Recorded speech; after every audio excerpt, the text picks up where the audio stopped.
बिहार बड़ा भाई है, झारखंड छोटा भाई है। आमीन। परमेश्वर का धन्यवाद हो सारी प्रार्थनाओं के लिए और ये सुंदर समय जो परमेश्वर ने व्यक्तिगत रूप से मुझे दिया, मैं इसको बहुत बड़ा सौभाग्य समझता हूँ। बहुत सारी बातों को यहाँ पर मुझे सीखने के लिए मिला और मैं पूरे जेम्स लीडरशिप टीम को तहे दिल से धन्यवाद देना चाहता हूँ ये वक्त देने के लिए, और ख़ास रूप से हमारे प्रिय बड़े भैया का, जिसके सामने मैं ऑलरेडी कह चुका कि आप सूरज को एक मोमबत्ती उसके सामने जलाने के लिए बुलाए हैं, लेकिन परमेश्वर सचमुच में सामर्थी है। हम एक दूसरे के साथ बहुत सारी बातों को हम सीखते हैं और आप इतनी बड़ी तादाद में खास रूप से उपवास से प्रार्थना सभा में इकट्ठे हैं, ये बहुत ही सराहनीय और बहुत ही उम्दा है। परमेश्वर अद्भुत रीति से इस काल में उत्तर भारत में अलग अलग राज्यों में अपनी महिमा को प्रकट कर रहा है। हम धन्यवाद देना चाहते हैं। लगातार हमारे लिए प्रार्थना करें। ऐसा लग रहा है कि हम कंटिन्यू यहाँ पर हम बने रहे, परंतु जिम्मेदारी जिस प्रकार से है, यहाँ की सभा के बाद रात में हम वापस रांची पहुँचेंगे। हमारी यात्रा के लिए आप प्रार्थना करें। और कल 3 सभा रांची शहर में करना है, जहाँ पर लोग इंतज़ार कर रहे हैं और हम ईश्वर का धन्यवाद देते हैं। आने वाले दिनों में जेम्स की सेवकाई के साथ और हम सुदृढ़ होकर के सेवकाई करेंगे, ना सिर्फ झारखंड और बिहार में परंतु उत्तर भारत के भिन्न भिन्न राज्यों में। परमेश्वर अद्भुत रीति से इस सेवकाई को हमारे इस भूखंड में लाया है और हम ईश्वर का धन्यवाद करते सारी बातों के लिए। धर्मी दुहाई देती है और यहोवा सुनता है। हालेलुया। हमने देखा हाजिरा चिल्ला चिल्ला करके रोई। बिरशबा के जंगल में परमेश्वर पानी का इंतजाम किया उसकी प्रार्थना के उत्तर में। हमने सुना परमेश्वर के लोगों ने जब आहें भर भर करके दुहाई दिए, परमेश्वर उन पर चित्त लगाया और मूसा जैसे एक डायनामिक लीडर को खड़ा किया जो इस्राएलियों को 430 साल की गुलामी के जंजीर से छुड़ाने के लिए इस्तेमाल हो। परमेश्वर का हम धन्यवाद देते हैं। हमने देखा जब परमेश्वर के लोगों ने दुहाई दी, जब भी कि इस्राएली बुरी तरह फंस चुके थे, मिद्यानियों के डर के मारे, पूर्वी देश और अमालेकियों के डर के मारे गुफाओं में और जहाँ तहाँ छिपे हुए थे, लेकिन जब वे लोग प्रार्थना किए उस हालत में परमेश्वर गिद्योन जैसे सूरवीर सुरमा को खड़ा किया। हालेलुया। कलीसिया जब लो लगा करके प्रार्थना कर रही थी, डर और भय का माहौल चारों तरफ था, परमेश्वर अपने दूत को भेज करके पतरस को बंदीगिरी के अंदर से बाहर निकाला। और आज वही परमेश्वर हम में सर एक के बीच में है। आने वाले दिनों में आपकी प्रार्थना का उत्तर का प्रभाव पूरे भारतवर्ष के अंदर में अद्भुत रीति से पड़ेगा। हालेलुया। और इसलिए हम लगातार प्रार्थना करें। परंतु आज जब मैं अपने बोलने के क्रम में आगे बढ़ रहा हूं, एक बहुत बड़ा प्रश्न है, हमारा प्रार्थना का जो क्वालिटी है वो कैसा है? What is the quality of our prayer life? हमारे प्रार्थना का जो विशेष उसकी जो क्वालिटी, उसका गुण कैसा है? किस प्रकार से हम प्रार्थना करते हैं? आपने सुना होगा पंजाब में एक अमेरिकन मिशनरी जॉन हाइड किस प्रकार से प्रार्थना करता था। आज जब वो प्रार्थना करने लगा, प्रार्थना के मर्म को जब समझा, प्यारो,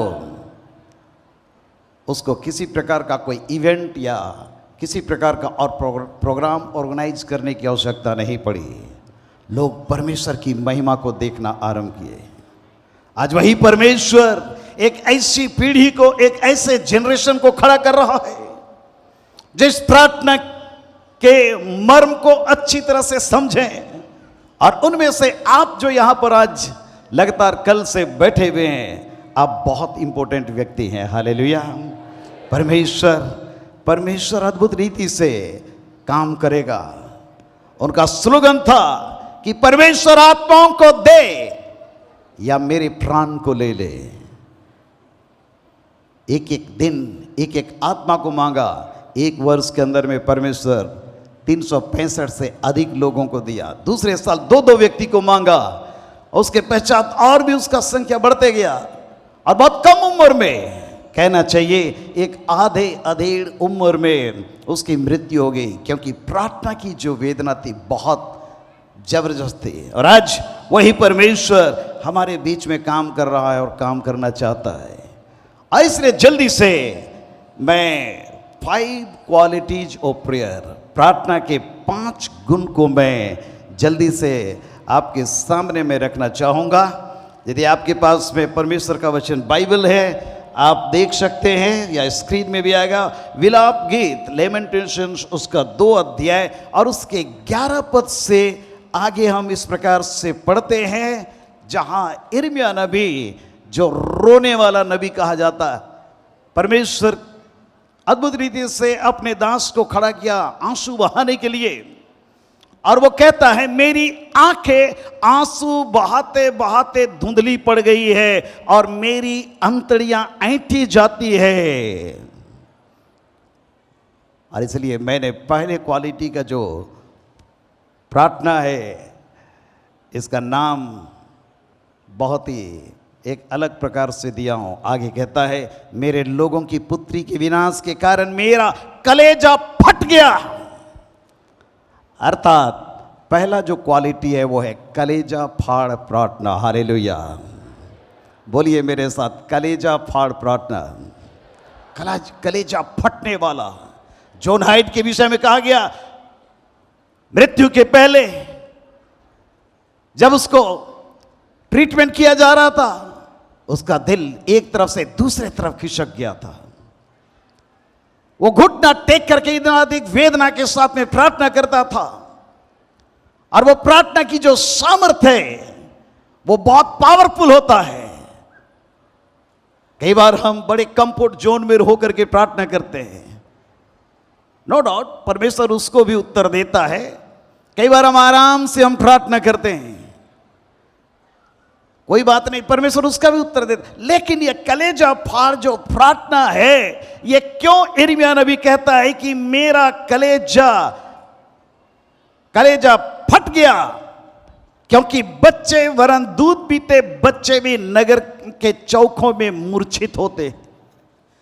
वो समाज के अंदर में देखा, लोगों की परिस्थितियों को देखा, वे अपनी अपनी माता से रोकर कहते हैं अन्न और दाख मधु कहां है? अन्न और दाख मधु कहां है?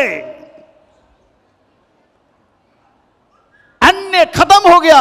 अन्न क्या है? परमेश्वर का वचन। दाख मधु क्या है? परमेश्वर का आत्मा के एनॉइंटिंग। आज कलीसिया के अंदर में इस प्रकार की चीजें होते जा रही है, खास रूप से बड़े बड़े ऑर्गेनाइज, बड़े बड़े चर्च, बड़े बड़े मिशंस जो सेंटेनियल मना रहे हैं, 100 ईयर्स 50 ईयर्स का जुबली मना रहे हैं, 22 सेंटेनियल मना रहे हैं। हमारे असेंबली ऑफ गॉड ने भी सेंटेनियल मनाया बड़ा जबरदस्त धूमधाम से।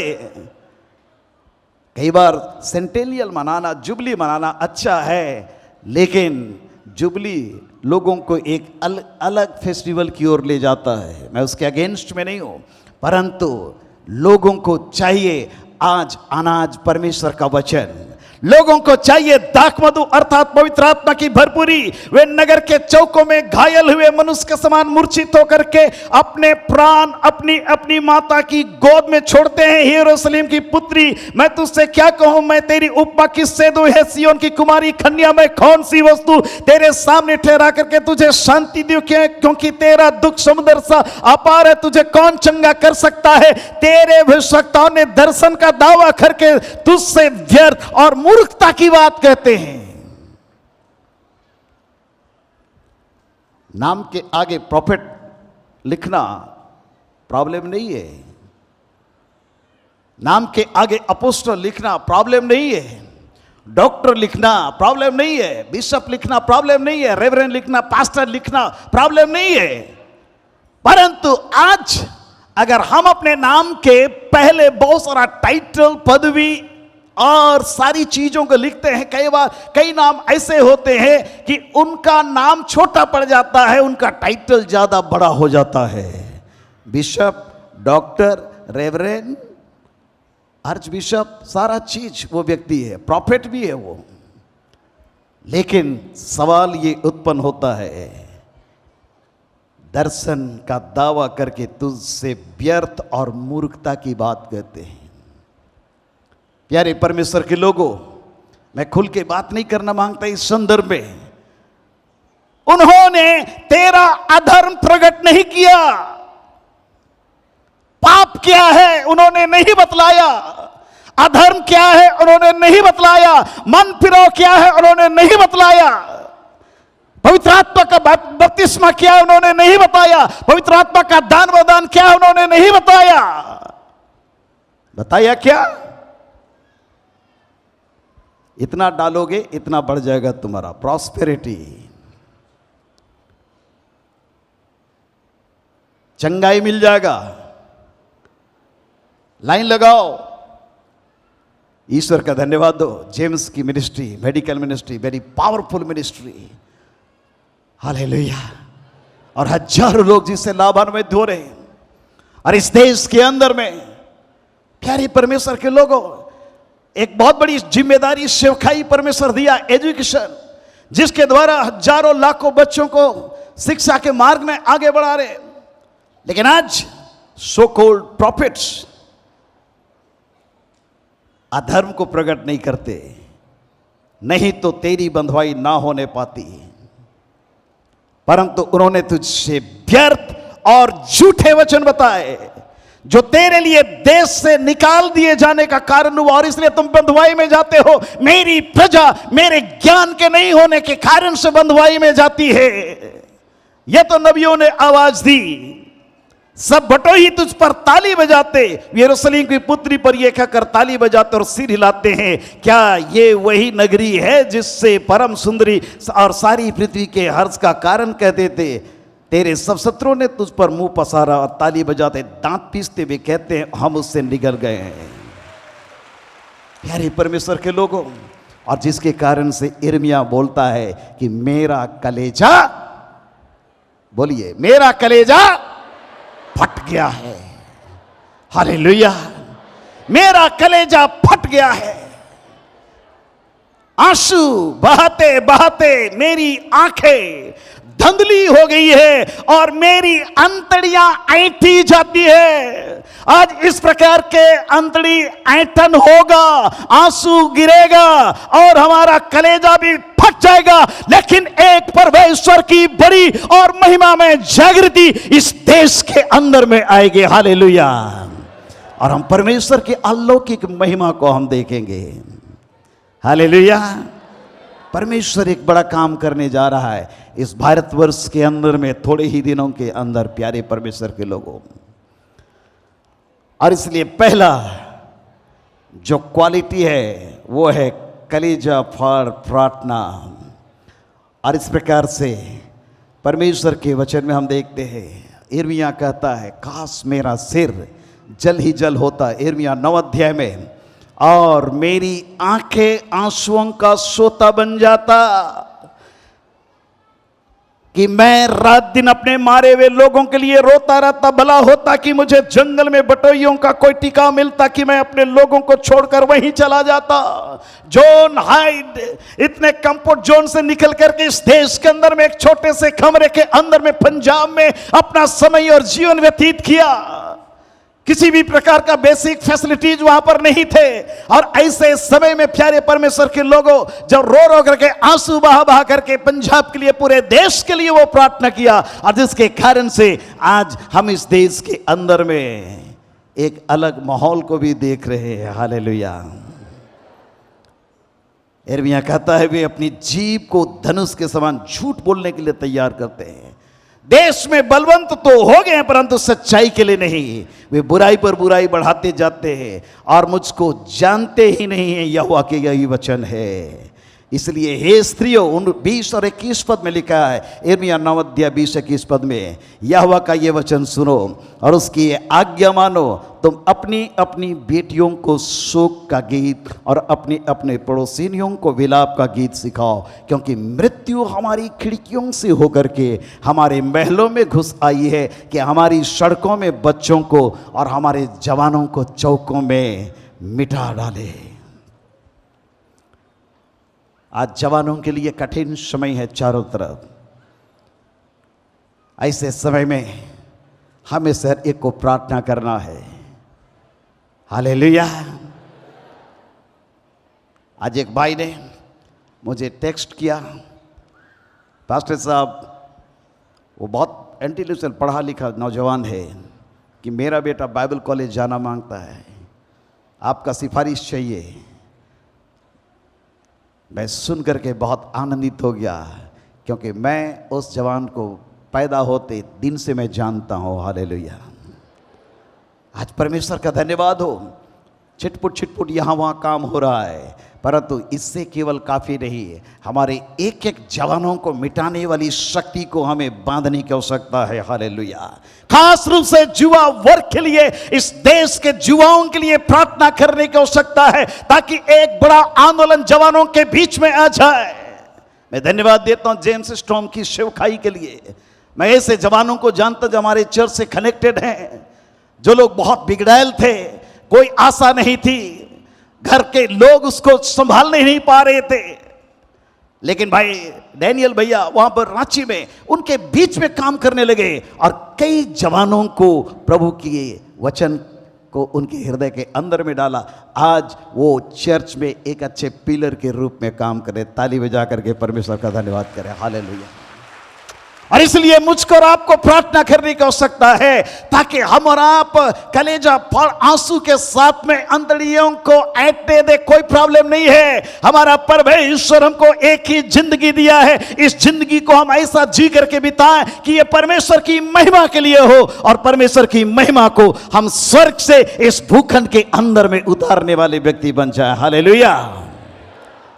दूसरी जो प्रार्थना का जो क्वालिटी है वो है पसीना बहाने वाला प्रार्थना है।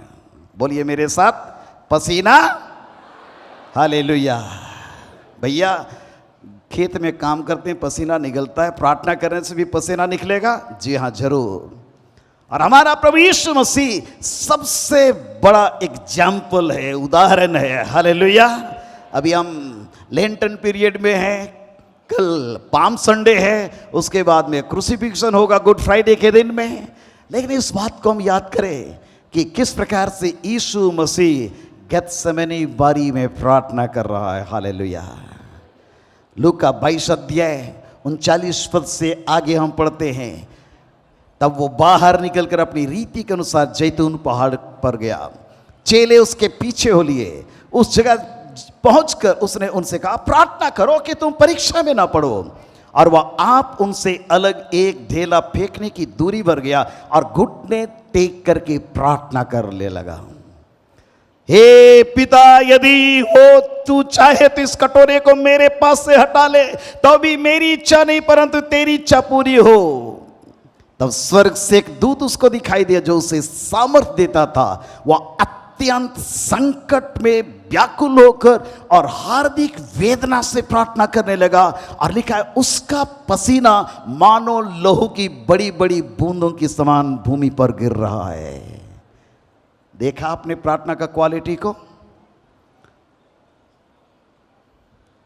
पसीने के साथ में प्रार्थना हो रही है। यीशु मसीह के शरीर से पसीना निकल रहा है। भैया पसीना निकलता कब है?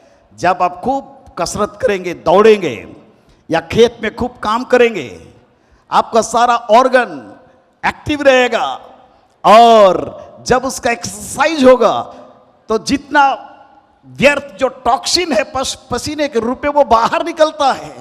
प्यारे परमेश्वर के लोगों, आज हमारे प्रार्थना के द्वारा भी, है ना, हमारे प्रार्थना के द्वारा भी सारे आत्मिक टॉक्सिन को बाहर होना बहुत जरूरी है। हालेलुया। कई बार हम प्रार्थना करते हैं लेकिन हम पसीना गिरने नहीं देते हैं। आज परमेश्वर चाहता है कि हम पसीना बहाने वाले प्रार्थना के विषय में ध्यान करें। हमारा प्रभु यीशु मसीह एक बहुत बड़ा आदर्श है। शरीर का एक एक भाग प्रभावित होता है और हम स्पिरिचुअल इंटेंसिटी में हम डीप बहुत कनेक्टेड हो जाते हैं और ये एक ऐसा अनुभव है जो हमारे जीवन में आना बहुत जरूरी है। हमारा प्रार्थना का जीवन टेम्पोररी साधारण नहीं है। हम इंटेंसिव प्रार्थना करने वाले हो। हालेलुया। पसीना बहाने वाला प्रार्थना बहुत इंपॉर्टेंट है। तीसरा जो प्रार्थना का जो क्वालिटी है जिसको मैंने नाम दिया है नाकोदम। लूका रचित सुसमाचार उसका 18 अध्याय में यीशु मसीह अधर्मी न्यायाधीश और विधवा का दृष्टांत दिया। मैं जल्दी से जो पॉइंट है मैं बोलते भाग रहा हूं। फिर उसने इसके विषय में कि नित्य प्रार्थना करना और हियाव ना छोड़ना चाहिए, उनसे ये दृष्टांत कहा। किसी नगर में एक न्यायी रहता जो न परमेश्वर से डरता था और न किसी मनुष्य की परवाह करता। तो उस नगर में एक विधवा भी रहती थी जो उसके पास आ करके कहा करती थी, मेरा न्याय चुका करके मुझे मुद्दे से बचा। कुछ समय तक तो वो नहीं माना, परंतु अंत में मन में विचार कर कहा, यद्यपि मैं ना परमेश्वर से डरता और ना मनुष्यों की कुछ परवाह करता, तो भी ये विधवा मुझे सताती रहती है, इसलिए मैं उसका न्याय चुकाऊंगा। कहीं ऐसा ना हो कि घड़ी घड़ी आकर अंत को मेरी नाक में दम कौन करता है। जितने माता पिता उनको अनुभव होगा। आपका बच्चा जब आपका गोदी में रहता है, जिद्दी करता है, कोई चीज को मांगना चाहता तो क्या करता है, झपटा नाक को मारता है, हमको ये चाहिए। प्यारे परमेश्वर के लोग, आज हमारे परमेश्वर को भी हमको प्रार्थना उसके सामने वैसे ही करना है। और जब हम नाक को दम प्रार्थना करेंगे, परमेश्वर जरूर हमारा आपका न्याय चुकाएगा। जो दिन और रात उसकी दुहाई देते हैं, देर नहीं करेगा। हालेलुया। वो देर नहीं करेगा। नाक को दम प्रार्थना करना। चौथी जो प्रार्थना का जो क्वालिटी है वो है लज्जा छोड़ करके प्रार्थना करना। लूका रचित सुसमाचार उसका 11 अध्याय 5वें पद से आगे हम यहां पर पढ़ते हैं। प्रार्थना के संबंध में यीशु मसीह ने शिक्षा दी। तब उसने उनसे कहा, तुम में से कौन है कि उसका एक मित्र हो और वो आधी रात को उसके पास आकर के उससे कहे, हे मित्र मुझे 3 रोटी दीजिए, क्योंकि एक यात्री मित्र मेरे पास आया और उसके आगे रखने के लिए मेरे पास कुछ भी नहीं है। और वह भीतर से उत्तर दे, डोंट ट्रबल मी, मुझे दुख ना दे, अब तो द्वार बंद है, मेरे बालक मेरे पास बिछौने पर है, इसलिए मैं उठकर तुझे दे नहीं सकता। मैं तुमसे कहता हूं कि यदि उसका मित्र होने पर भी उससे उठ करके नहीं दे, तो भी उसके लज्जा छोड़कर मांगने के कारण उससे जितनी आवश्यकता होगी उतनी उठ करके देगा। और इसलिए आगे यीशु मसीह ने क्या बोला, 3 रोटी केवल क्यों चाहिए था उसको? 5 रोटी मांगता, भैया 3 हम मेरा फ्रेंड को दे देंगे, 2 नेक्स्ट डे के लिए हम अपना नाश्ता रख लेंगे। लेकिन यीशु मसीह यहां पर एक बहुत इंपॉर्टेंट टीचिंग सिखला रहा है प्रार्थना के संबंध में। और इसलिए वो कहता है, क्योंकि जो कोई मांगता है मिलता है उसको, जो ढूंढता है वो पाता है, और जो खटखटाता है उसके लिए, अर्थात प्रार्थना करने का, नाकोदम प्रार्थना करने का और लज्जा छोड़ करके प्रार्थना करने का 3 डिफरेंट कैटेगरी है। पहला है मांगना। हम मांगते हैं किसी से। ढूंढना मतलब कोई चीज खो गया है तो हम क्या कर रहे हैं, ढूंढ रहे हैं। जो स्त्री 10 सिक्का, जिसका 1 सिक्का खो गया तो घर झाड़ू लगा रही है, दिया बार करके ढूंढ रही है। हम ढूंढते हैं, मांगते हैं, साधारण शब्दों में ढूंढते हैं, थोड़ा प्रेशर होता है, और जब खटखटाते हैं, नॉकिंग द डोर, है ना, सोने वाला आदमी भी जाग जाता है और वो उठ करके काम करता है। उसी प्रकार से 3 रोटी बहुत इंपॉर्टेंट है। हालेलुया। प्यारे परमेश्वर के लोगों, यीशु मसीह ने कहा, तुम में से ऐसा कौन पिता होगा कि जब उसका पुत्र रोटी मांगे तो उसे पत्थर दे, मछली मांगे तो उसे मछली के बदले सांप दे, अंडा मांगे तो अंडा के बदले बिच्छू दे। यहां पर भी 3 प्रकार की चीजों का बात यीशु मसीह ने कहा, मांगना, ढूंढना, खटखटाना, और आगे रोटी और मछली और अंडा। हालेलुया, क्या कॉम्बिनेशन है। यीशु मसीह बहुत सिस्टमेटिक है। परमेश्वर चाहता है कि हम लज्जा छोड़ करके मांगे, लज्जा छोड़ करके ढूंढे, लज्जा छोड़ करके खटखटाएं, परवाह ना करें, वो परमेश्वर के सामने अपने आप को लाएं, लज्जा छोड़ करके प्रार्थना करना। और 5वां है विश्वास से मांगना। मरकुस 11 अध्याय और उसका 24वें वचन में लिखा है, जब हम प्रार्थना करते हैं, लिखा है प्रतिति कर लो, विश्वास कर लो कि तुम्हें मिल गया और वो तुम्हारे लिए हो जाएगा। इब्रानी 11:6 में लिखा है, विश्वास के बगैर प्रसन्न करना उससे अनहोना है। मत्ती 21 अध्याय 22 पद में लिखा है, जो कुछ तुम विश्वास से मांगोगे वो सब तुमको मिलेगा। ताली बजा करके उस महान परमेश्वर का धन्यवाद करें। हालेलुया। और जब हम इस प्रकार से इस क्वालिटी को अपने लाइफ में लाएंगे, प्यारे परमेश्वर के लोगों, धर्मी जन दुहाई देते हैं और यहोवा उसको क्या करता है, सुनता है। आमीन। परंतु प्रार्थना में कुछ कुछ चीजें हैं जो रोकती है, रुकावट की चीजें, और इन रुकावट की चीजों को भी हमें थोड़ा सा विचार मंथन करना चाहिए। आप जानते हैं, परंतु मैं इन बातों को आपके सामने रखना चाह रहा हूं। क्या क्या रुकावट है, स्टम्बलिंग ब्लॉक्स क्या क्या होता है। पहला जो स्टम्बलिंग ब्लॉक है हमारे जीवन में, वो है हमारे जीवन में कई ऐसे गुप्त पाप रहते हैं जिसको ना तो हम जानते हैं, ना तो हमारे परिवार के लोग जानते हैं, ना तो पादरी पास्टर जानता, कोई नहीं जानता।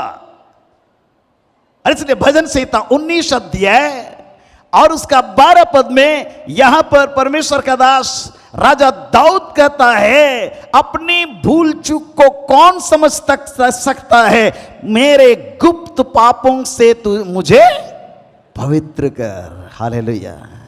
पवित्र मुझे बना दे प्रभु, शुद्ध मुझे कर दे प्रभु, पवित्र मुझे बना दे प्रभु, शुद्ध मुझे कर दे प्रभु, ताकि तेरे जैसा दिखूं, ताकि तेरे जैसा दिखूं।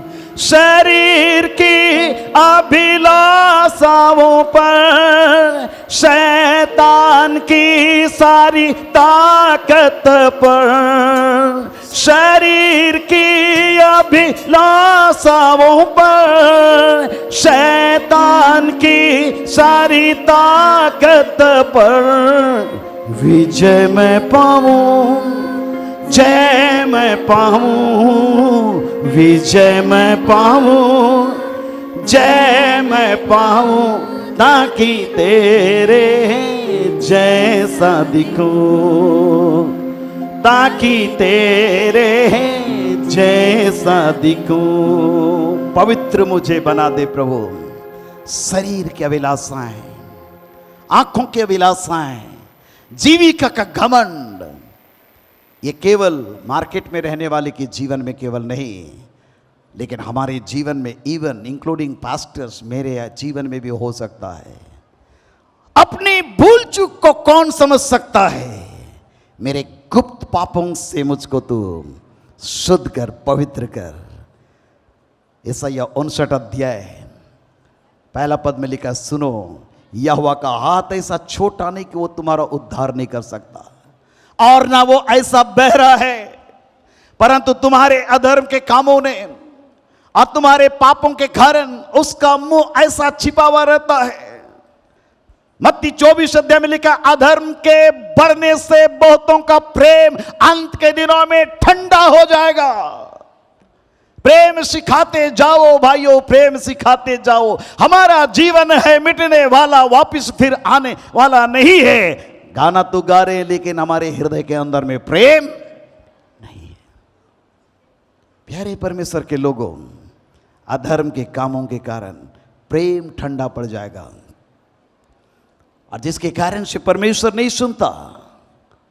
यशायाह पहला अध्याय उसके 15-16 पद में यशायाह नबी कहता है, तुम मेरी ओर हाथ फैलाते हो, मांगते हो मिलता नहीं, हाथ फैलाते हो, मैं तुमसे फेर लूंगा, तुम कितनी ही प्रार्थना क्यों ना करो तो भी मैं तुम्हारी नहीं सुनूंगा, क्योंकि तुम्हारे हाथ खून से भरे हुए हैं। भैया, जिस प्रकार मूसा का हाथ कोढ़ की बीमारी से भरा हुआ था, उसके हाथ में जो लाठी था ये सांप बन गया, जमीन में डाला गया। जब आज हमारे जीवन के एक एक भागों को, हमारे ज्ञानेंद्रियों को चेक करें, हमारे हाथों को चेक करें, हमारे पांवों को चेक करें, हमारे हृदय को चेक करें, क्या क्या है उसके अंदर में। और ये प्रार्थना को रोक करके रखती है, ये प्रार्थना को परमेश्वर के पास पहुंचने नहीं देती है। इसलिए वचन कहता, अपने को धोकर पवित्र करो, मेरी आंखों के सामने से अपने बुरे कामों को दूर करो, भविष्य में बुराई करना छोड़ दो, भलाई करना सीखो, यत्न से न्याय करो, उपद्रवी को सुधारो, अनाथ का न्याय चुकाओ, विधवा का मुकदमा लड़ो। ओ आओ हम आपस में वाद विवाद करें, चाहे चाहे तुम्हारे पाप लाल रंग के तो भी वे हिम के समान उजले हो जाएंगे, चाहे अर्गवानी रंग के तो भी वे उनके समान श्वेत हो जाएंगे। यदि तुम आज्ञाकारी होकर के मेरी मानो तो इस देश के उत्तम उत्तम पदार्थ को खाओगे, और यदि नहीं मानोगे, बलवा करोगे तो तलवार से मारे जाओगे।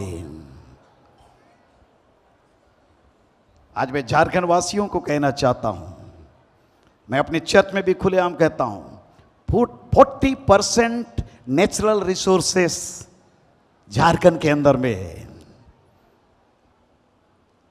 जब झारखंड अलग हो रहा था, हमारे माननीय लालू यादव जी ने कहा, झारखंड अलग हो जाएगा मेरी लाश में, क्या हम बालू फांकेंगे?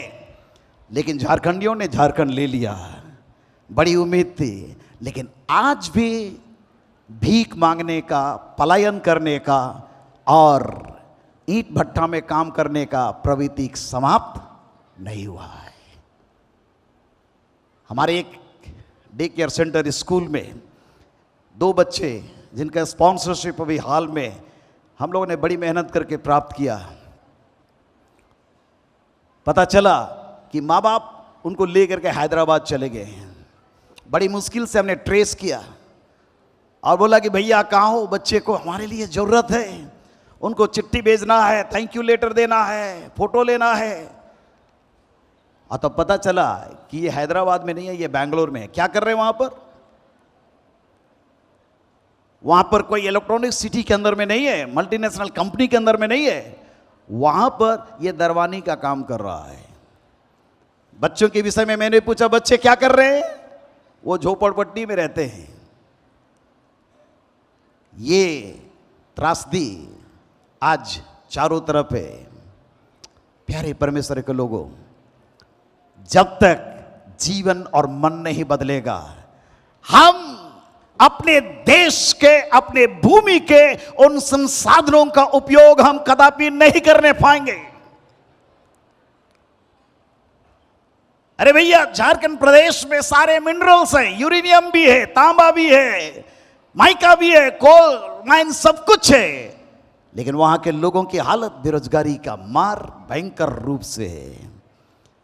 और इसलिए कलीसिया होकर के हम कंटिन्यू प्रार्थना कर रहे हैं कि परमेश्वर इस पलायन को हमें रोकना है, हमारे लोगों को यहाँ पर स्किल बनाना है। मैं परमेश्वर का धन्यवाद देता हूँ। जेम्स कैंपस में बहुत सारी चीज़ें मैं देख करके बहुत गदगद हो गया। पॉलिटेक्निक है, नर्सिंग कॉलेज है, एवरीथिंग इज हियर। परमेश्वर का धन्यवाद हो, क्योंकि परमेश्वर इस जरूरत को इस पूरे इलाके के लिए जानता था, इस राज्य के लिए जानता था, ताकि हमारे लोगों को उचित सुविधा मिले, हमारे लोग स्किल्ड हो जाएं। पॉलिटेक्निक कॉलेज के अंदर में वे लोग ट्रेनिंग पाएं, नर्सिंग कॉलेज के अंदर में शिक्षा प्राप्त करें और गांव-गांव में सेवा करें, क्योंकि हमारा परमेश्वर देश को बदलने वाला परमेश्वर है। यदि मेरी प्रजा के लोग जो मेरे कहलाते हैं दीन होकर के प्रार्थना करें, मेरे दर्शन के खोजी होकर के बुरी चाल से फिरे, ओ मैं उनकी प्रार्थना सुन करके उनके देश को मैं ज्यों का त्यों कर दूंगा। परमेश्वर के वचन में लिखा अंग्रेजी बाइबल में, I will heal their land, मैं उनके देश को मैं चंगा कर दूंगा। हालेलुया। और जब देश चंगा हो जाएगा, पलायन सब बंद हो जाएगा। Hallelujah, hallelujah. कल सवेरे जहां पर हम रहते हैं, हमारा एक भैया बिहार का है, बहुत सुंदर है ना, चूल्हा में लिट्टी बना रहा है। मतलब भैया क्यों लिट्टी बना रहा है? तो बोला कि पास्टर जी ये हमारा असली खाना है, गैस नहीं मिल रहा है ना। तो मैं उसको धन्यवाद दी कि थैंक यू, ओरिजिनलिटी में आप चले गए। परमेश्वर आपको बड़ी आशीष दे। अगर गैस मिलता रहता तो आप ये लिट्टी चोखा, आप गोईठा लाने, आप लकड़ी का कोयला लाने नहीं जाते। परमेश्वर हमको ओरिजिनल स्थिति में देखना चाहता है इस संसार के अंदर में, ताकि हम अपने संसाधनों को उचित उपयोग करें। और इसलिए परमेश्वर का वचन कहता है जब हम परमेश्वर के समीप में आ जाएंगे, हमारा हृदय शुद्ध हो जाएगा, हम पवित्र हो जाएंगे परमेश्वर के सामने। गुप्त पापों से जब हम छुटकारा प्राप्त कर जाएंगे, आज्ञाकारी होकर के जब परमेश्वर के सामने आएंगे, परमेश्वर हमको उत्तम से उत्तम पदार्थों से तृप्त करेगा। ताली बजा करके परमेश्वर का धन्यवाद करें। हालेलुया। हमारा बिहार, हमारा झारखंड सबसे बेस्ट है। आमेन। बिहार का चाय का जवाब कहीं नहीं है। आमेन, हालेलुया। यहाँ का समोसा कहीं नहीं मिलता आपको। प्यारे परमेश्वर के लोग, हमें ओरिजिनल स्थिति में झारखंड का मड़ुआ रोटी कहीं नहीं मिलता। अरे ये तो हमारे बाप दादों ने खाना शुरू किया, साग पात खाना शुरू किए और सब इंसुलिन घटाना शुरू किए। आज उसको बहुत सुंदर नाम दे दिया गया है, जिसको हमारा आज का जो जनरेशन है पाप में गिरने के कारण से भूल गया उसको। और इसलिए हमको ओरिजिनल स्थिति में आने की आवश्यकता है, और हम अपने देश, अपने राज्य, अपने गांव का उत्तम से उत्तम चीजों को खाने पाएंगे। एक बार फिर से ताली बजाएं, परमेश्वर का धन्यवाद करें। हालेलुया। दूसरा जो प्रॉब्लम है प्रार्थना में रुकावट जो होता है, वो है अनर्थ सोच, अननेसेसरी सोच। हमारे जीवन में अनर्थ सोच कई बार आते हैं। भजन संहिता 66 अध्याय और उसका 18 वचन, यहां पर परमेश्वर का दास कहता है, यदि मैं मन में अनर्थ की बात सोचता तो प्रभु मेरी नहीं सुनता। अनर्थ का सोच, ये अनर्थ का सोच बड़ा खतरनाक होता है। अगर आप पढ़ेंगे रोमियों की पत्री उसका 1 अध्याय, तो आपको मिलेगा यहां किस प्रकार से ये अनर्थ का सोच लोगों को कहां पर डायरेक्शन दे दिया।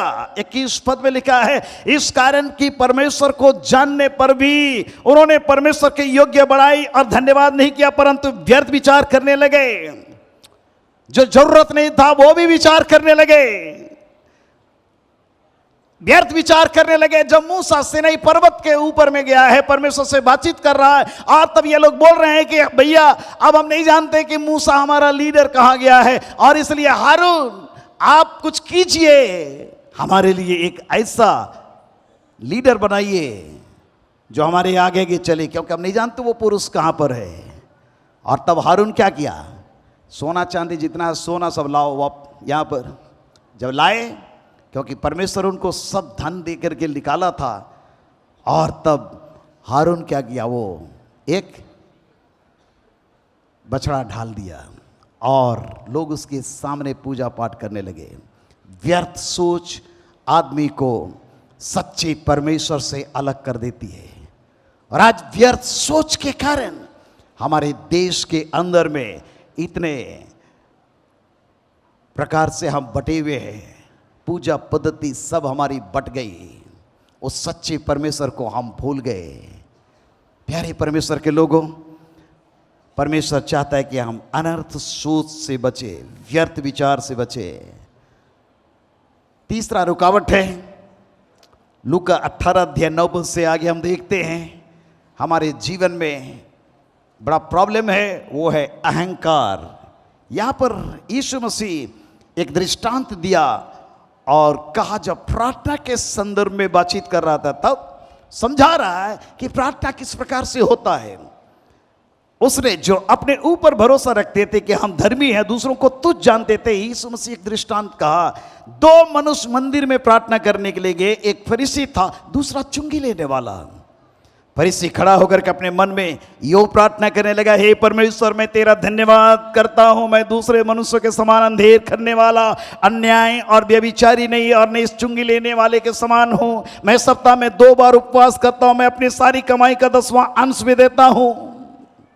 वाह, अच्छा बोल रहा है या गलत बोल रहा है? ये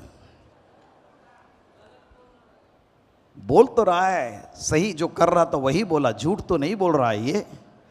लेकिन उस बोली के अंदर में अहंकार छिपा हुआ है। केयरफुल, सावधान रहने की आवश्यकता है। कई बार हमारी बोली ऐसा होता है जो अहंकार हमारे जुबान से निकलता है, हम जानते नहीं कि हम कितने अहंकारी हैं। ये विश्वासी, अविश्वासी, पास्टर, नो पास्टर, सारे लोगों के साथ में ये प्रॉब्लम है। और कह रहे मैं, परंतु चुंगी लेने वाले ने दूर खड़े होकर के स्वर की ओर आंख भी उठाना नहीं चाहा, छाती पीट पीट करके कहा, हे परमेश्वर, मुझ पापी पर दया कर। यीशु मसीह कहता है, मैं तुमसे कहता हूं कि वो दूसरा नहीं परंतु यही मनुष्य धर्मी ठहराया जाएगा। अपने घर गया, क्योंकि जो कोई अपने आप को बड़ा बनाएगा वो छोटा किया जाएगा, और जो अपने आप को छोटा बनाएगा वो बड़ा किया जाएगा। अहंकार। चौथा प्रॉब्लम है मेल मिलाप की कमी। समय को ध्यान में रखते हुए मैं जल्दी समाप्त करूंगा। मत्ती 5 अध्याय 23 पद और 24 पद में लिखा है, यीशु मसीह यहाँ पर पहाड़ी उपदेश, बड़ा डायनामिक उपदेश दिया, और यहाँ पर कहता है, यदि तू अपनी भेंट को लाए वेदी पर, यह स्मरण करे कि तेरे भाई के मन में तेरे लिए कुछ विरोध है, तो अपनी भेंट वही वेदी के सामने छोड़ दे और पहले जाकर अपने भाई से मेल मिलाप कर, तब आकर के अपनी भेंट चढ़ा। हमारी प्रार्थना घृणित ठहरती है जब हम अपने भाई, अपने बहन, जिसके साथ हम उठते बैठते मेल मिलाप से नहीं रहते हैं। कड़वाहट, ईर्षा, द्वेष, ये बहुत खतरनाक चीज है, हमारे मेल मिलाप को तोड़ता है। और इसलिए इब्रानियों का लेखक कहता 12 अध्याय 24 पद में, सबसे मेल मिलाप और उस पवित्रता के खोजी हो जिसके बगैर कोई पिता परमेश्वर को नहीं देखेगा। आज हमको उस पवित्रता को खोजना है, मेल मिलाप को ढूंढना है, दूसरे को अपने से ज्यादा बेहतर समझना है। मेल मिलाप की कमी। 5वां है स्वार्थ। याकूब की पत्री 4 अध्याय और उसका 3 पद में पौल, यहां पर याकूब कहता है कि तुम मांगते हो, पाते नहीं, क्योंकि तुम बुरी लालसा से मांगते हो कि तुम अपने, ताकि अपने भोग विलास में उड़ा दो, जिसको दूसरे शब्दों में हम अंग्रेजी में कहते हैं ब्लेस मी क्लब। प्रभु मुझे आशीष दे, मेरी पत्नी को आशीष दे, मेरे बच्चे को आशीष दे, मेरे बच्चे के नाना नानी को आशीष दे, मेरे बच्चे के दादा दादी को आशीष दे। वो मेरा माँ बाप, मेरा सास ससुर भी नहीं बोलता है, और वो प्रार्थना कर रहा है ब्लेस मी क्लब, यीशु मसीह के नाम से आमीन। बस प्यारे परमेश्वर के लोगों, हमारी प्रार्थना को बृहद होने की आवश्यकता है। हालेलुया। भजन 2 अध्याय उसके 8वें पद में लिखा, मुझसे मांग और मैं जाति जाति के लोगों को तेरी संपत्ति होने के लिए, और पृथ्वी के दूर दूर देश के लोगों को मैं तेरी निज भूमि बनने के लिए मैं दे दूंगा। हालेलुया। इसलिए मैं अपनी चर्च में बड़ा सा वर्ल्ड का नक्शा टांग करके रखा है, और मैंने ऐलान किया कि सबके घर में इंडिया मैप होना चाहिए, स्टेट मैप होना चाहिए, एक बड़ा ग्लोब होना चाहिए, और रोज दिन प्रार्थना करो। उस ग्लोब के ऊपर में हाथ रख करके प्रार्थना करो, परमेश्वर इस भूमि को शुद्ध और पवित्र कर दे।